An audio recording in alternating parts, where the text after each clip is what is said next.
Yeah. 100%.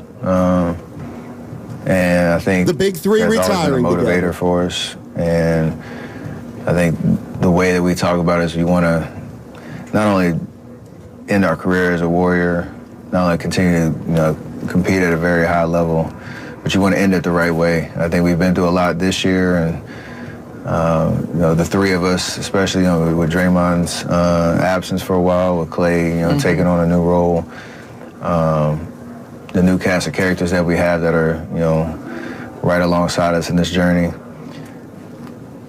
I think it's extremely possible to accomplish both. We just have to protect the identity of who we are as best we can, and I think we're moving in that right direction.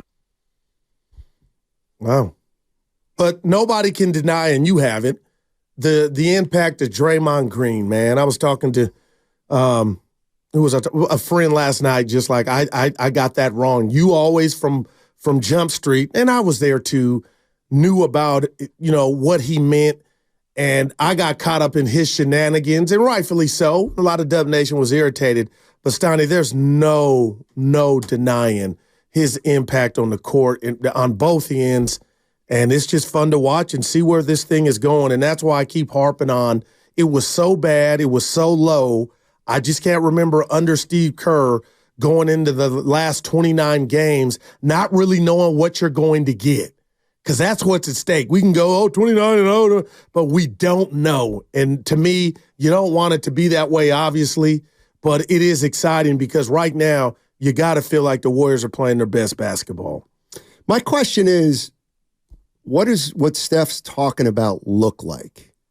So clearly that includes a Klay Thompson re-signing or extension. No doubt about it. Okay, so how do you continue to be a championship team when you're, like, let me ask you this. Do you really think they can put a group of players around those three that's championship contender when those three are still going to be three of the top 6 players on the team? In other words, Curry's making 55 next year. Good God. Like, I know people don't like to do this. Green's at 25. Yep. Okay? What do you get Klay? He wants Klay back. We're assuming Klay's back. Let's talk about what you're going to have to pay Klay Thompson realistically. 27, Steiny. Okay. So let's say 2 years, 27. Yeah. Okay, that's 27. 54. Okay. Yep. Now we still got Wiggins. Okay. We got Wiggins at 25-ish. I'm counting him as enough around the big three. How much? Wiggins and Kuminga. Well, answer the toughest. How much you paying Kuminga at the end of the year?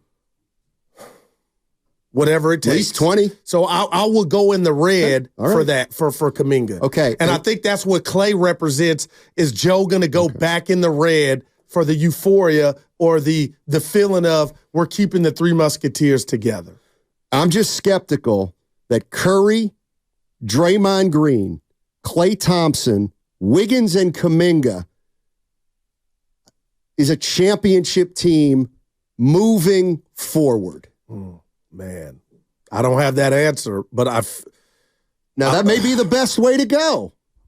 888-957-9570. You tell me, does what Steph is what Steph thinking, is it possible? Because he said he thinks there's a way to do it both ways. Oh, he did. He thinks there's a way to keep this core together forever and retire. Man.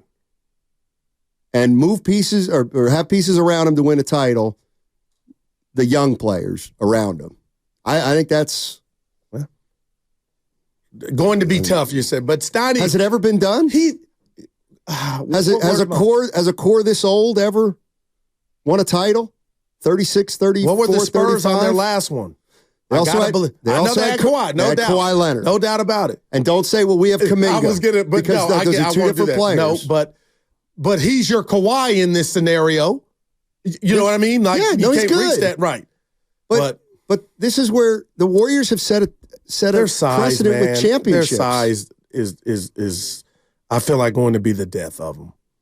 When that's going to happen, Steiny, I don't know, but it bothers me. 888-957-9570 is the number. You want to jump into the conversation in the next 15 minutes? Now's the time. What's your goal for the Golden State Warriors with 29 games remaining? They're 27-26. 19-10? That was me. That gets you to 46 wins, more than last year. 2 more. Can they get there? That'll probably put them in a play-in scenario at 7. And that would make... Oh, go ahead. I was just going to give the number out. And then Monty Poole joining us at 1 o'clock, NBC Sports Bay Area. He will be joining us. If you're 7th, you get 2. You got to lose twice. So that's, man. 7 and 8. Yeah. 7 and 8 got 2 cracks at it. No doubt about it. But keep in mind, if let's say you finish 8, you got to go play on the road. Like the Warriors finished 8 the year they lost bumped. to the Lakers, and Memphis came and beat them at home. Steph didn't score an OT. No, they were 7. They were 7 They were first. and lost 2 home games. No, they lost in L.A. Remember, they lost to the Lakers in L.A. when LeBron hit that, the lucky shot. Then they came home and lost to Memphis and didn't score an OT. So then they were 8. They had to be 7. Yeah. If you're 7, you've got 2 home games. Okay, yeah, they didn't have 2 home games. They lost to the Lakers in L.A., so they had to be 8th. I remember that vividly. They tricked that one off to the Lakers. Yep. You don't remember that game? In L.A., they Warriors had them. Yeah, it was in L.A. Yeah. No one was there. That's why. Boy, shit. So the Warriors finished 8th? Yeah. Okay, not 7th. Hey, you got to tell the people what I asked you and Evan? If Pajimski, and I'm not pitting Warrior against Warrior, and Moody had a one-on-one, who you taking? Of course, Steiny goes to the own brand. I don't care. I'm not answering that question. I'm like Van Gundy. But your boy, Sneaky Athletic, Pods. It's incredible. I think he's more athletic than Moody. You know how many guys on the street are mad because they feel like Pods got something gifted to him that Moody didn't get? It's out there. I don't agree with it. I never have, but it's out there, Steiny. Your boy knows how to play with the best of them, and now you're reading in The Athletic, Pods going at Curry or trying to give CP3 the business. You're getting in Draymond's face on the turnover, in the offseason. This dude's been a steal, man. From the 917, if you think Joe Lacob isn't thinking at all times about maximizing value and that he wouldn't trade Clay or even Draymond Green, I don't think you understand his non-attachment to nostalgia.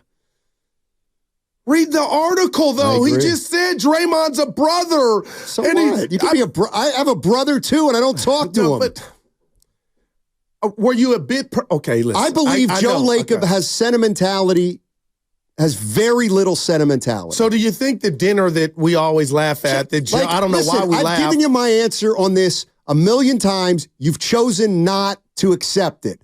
And my answer is this. I want to know. He re-signed Draymond Green to keep him as an asset so that he could possibly trade him, but he didn't sign Draymond Green to a $100 million deal saying, because we need this guy to retire a Warrior. No, they made a business decision on Draymond Green. That's what I think. I got you. And he did, the words did come out of his mouth about Dre's going to retire a Warrior. Like that was the goal in that Kawakami podcast. But again, it's a goal for Clay too, also. But I think Curry putting the mayonnaise on the bread about, it could work is kind of not calling it shots, Steiny, but just kind of letting people know this could get done and we could all age out here.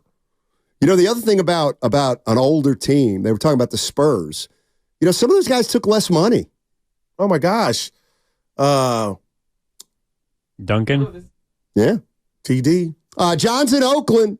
What's up, John? How you doing, man? Hey, guys. Can you hear me okay? Yeah. All right. Hey, thanks for taking my call. I just wanted to give you a shout.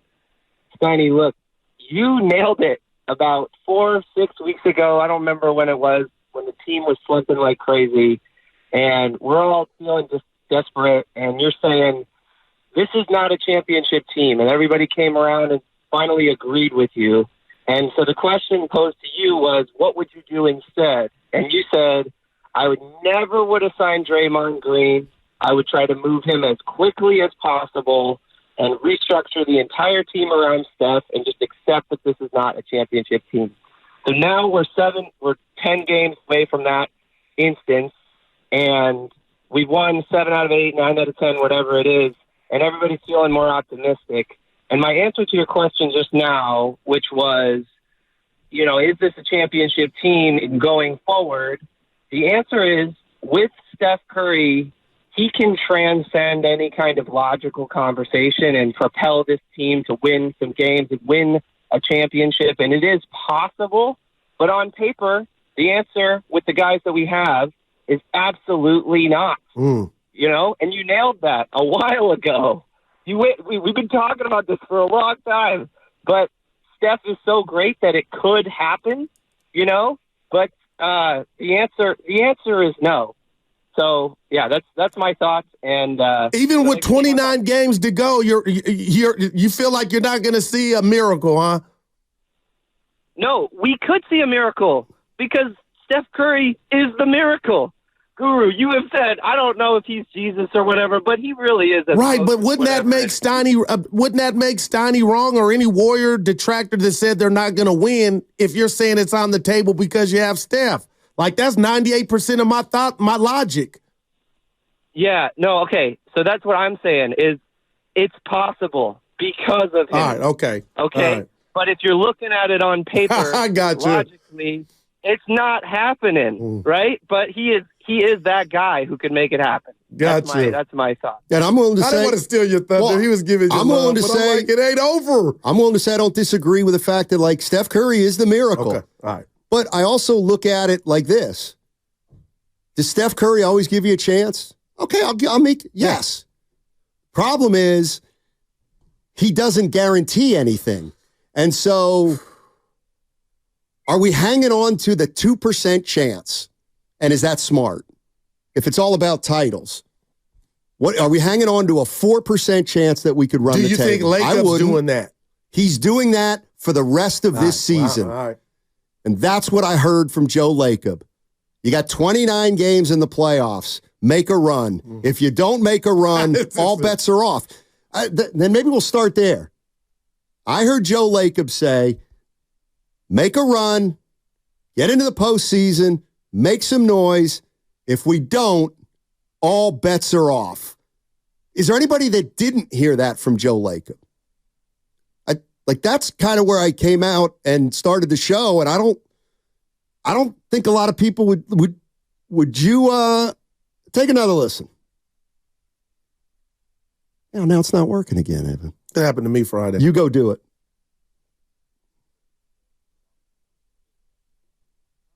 On that, I'll tell you that our, plan 1 or 1A is actually we'd like to be out of the tax. And we think we have a way to do that. That kind of is the plan, not just under the second apron. And I'll tell you why that's important. Because the truth is that we need to be out of the tax 2 years out of the next 4 in order, or below the tax line, in order to get this repeater thing off our books. We don't want to be a repeater. It's just so prohibitive. Not to say we wouldn't do it if we had to, but you've got to look at what the downside is to doing that. So that's the plan, is to try to do that. And we think we can keep our team together and retain even the players we might be able to bring players back at different numbers and so on. So that's kind of plan A, but there's a plan 1B, I guess, or probably 1A. And 1B is, we could go even further than that. And we could make big changes if we had to. If this team, were to go slide all the way down here and not do well at the end of the year, there's going to be big changes. But if we do really well, we might decide to go the other way.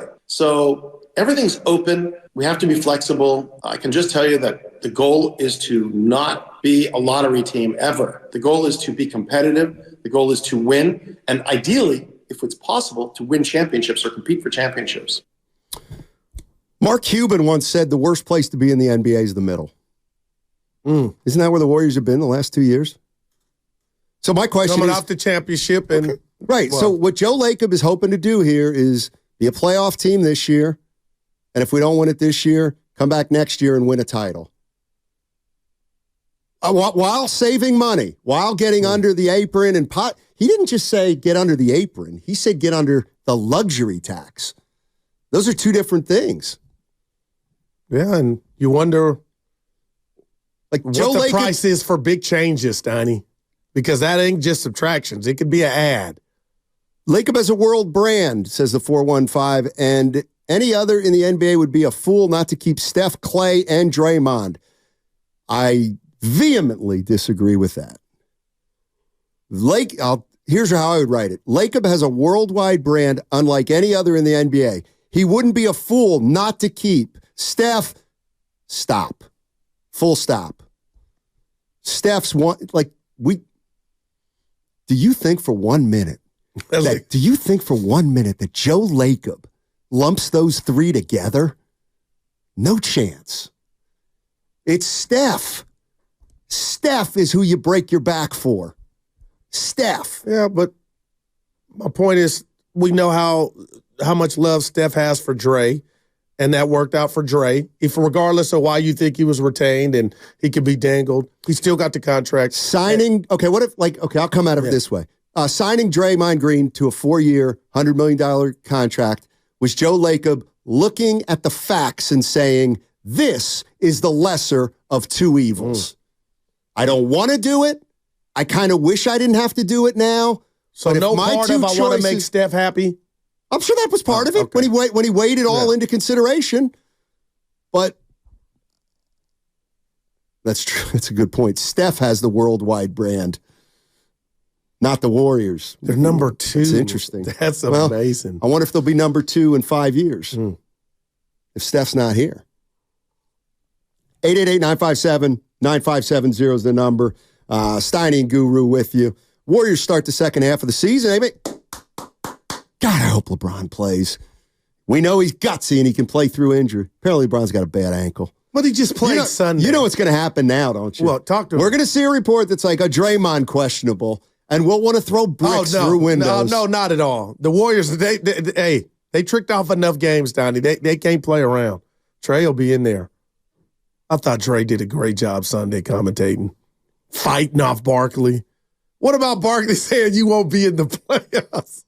That dude's got to be stopped, man. Barkley, he's just, his Warrior hate, I get it, but it's funny too. But what he said, Bob, you jumped off the Titanic. It's like, Chuck, we know why you're mad. They won 4 when you said a jump shooting D. I never win the finals. What is such a hot take about saying a team that's in 10th place won't make the playoffs? That is not a hot take. No, it's funny that he's willing to say that. Come on, it's right there. That's fair game. But I'm just the fact that he enjoyed saying it is all.